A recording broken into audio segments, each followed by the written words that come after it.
Okay, so I have this drum break. Now, I want to make like a riser effect where as you turn one knob, it gets reverbed, it gets filtered, maybe it gets delayed. We'll add some noise in there, kind of like the Endless Smile plugin from Data Life. Something along those lines. That's kind of what I'm inspired by. So first things first, we need to add an audio effect rack. Here we go. And now we're going to put all our effects inside of here. So we're going to add reverb.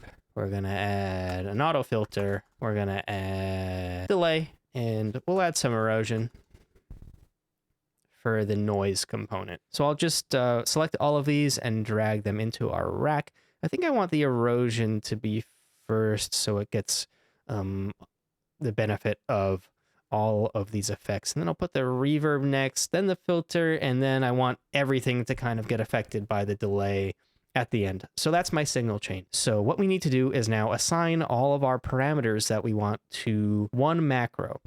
How we can do this is we can go over to our audio effect rack, see this little circle button. It says show hide macro controls.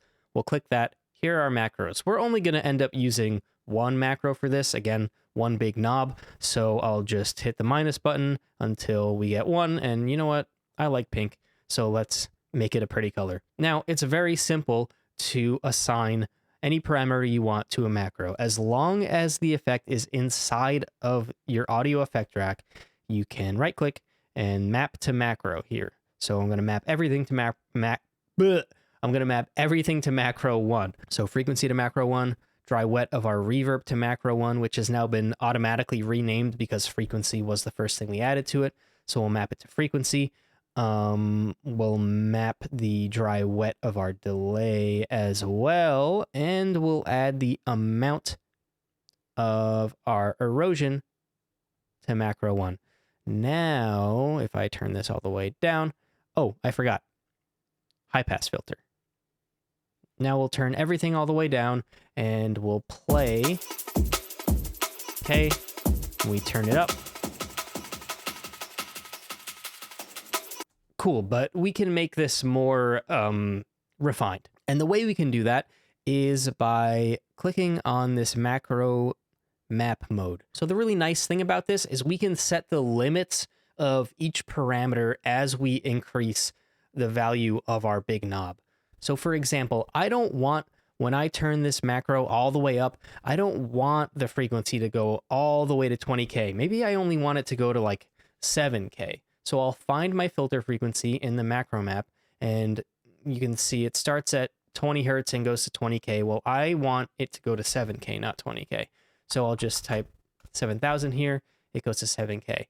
Maybe I also want the feedback of my delay to increase, but I don't want it to go all the way to 100%, and I don't want it to be start at 0. So I'll make it start at 50%, and I'll make it go to, I don't know, 75%.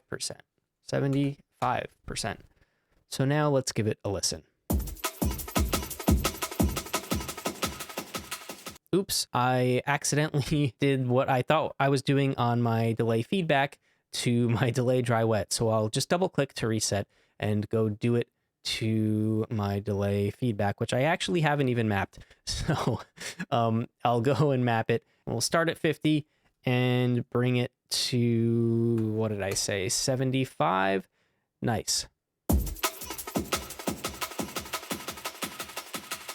Not bad. I think we can make it sound better with some more tweaking. So first thing I'm going to do is put this low cut on our reverb so we don't get any of the lows stuck in there. I'll let more of the highs through. I think I want to increase the chorus a bit, and something I definitely want to do is make the reverb's decay longer. Like I really want a washed out sound here. So maybe I'll set it to 6 seconds.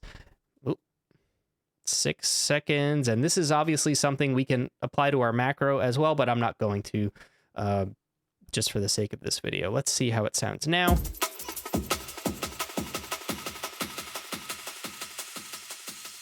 Another thing I want to do is increase the resonance as I turn this knob. So I'll go map this to macro 1, and I think I do not want the resonance to go all the way to 100% as this knob gets to its max value. So I'll once again click on the map mode. I will find filter resonance, starts at 0%, and that's fine. I'm going to bring it down to like, I don't know, 76%.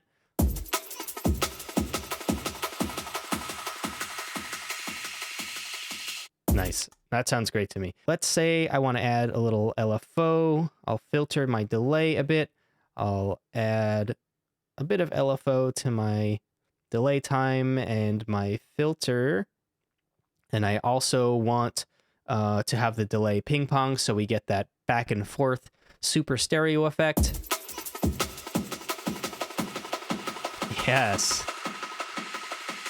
All right, this is sounding really nice. Maybe I want to change the erosion setting here to wide noise. I love wide noise.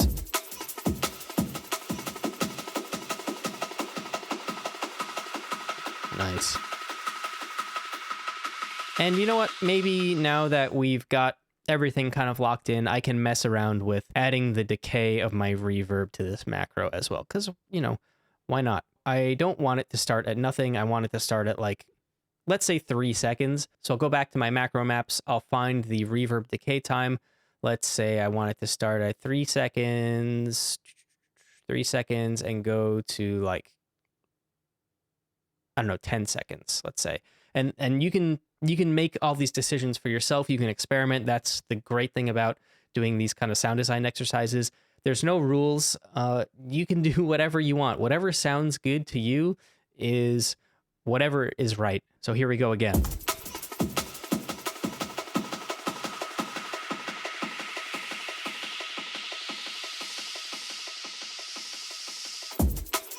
I love the way that sounds. I think that is sick, honestly. And the great thing about this is you can apply this to anything. You can put any effects in here. You can make your own custom macros. It's basically like creating your own plugins. And something that I think is such a cool exercise to do is to like find a plugin that you like that maybe has some like advanced macro controls and try to recreate it for yourself. This is one of my favorite features of Ableton. I think it's so cool that we can make our own effects, we can recreate popular effects, and we can do it without spending any money, which is awesome. So if you like this, let me know. I'll put this effect rack up on my Gumroad page if you want to check it out for yourself and mess around with the parameters. And that's all I have today. Enjoy.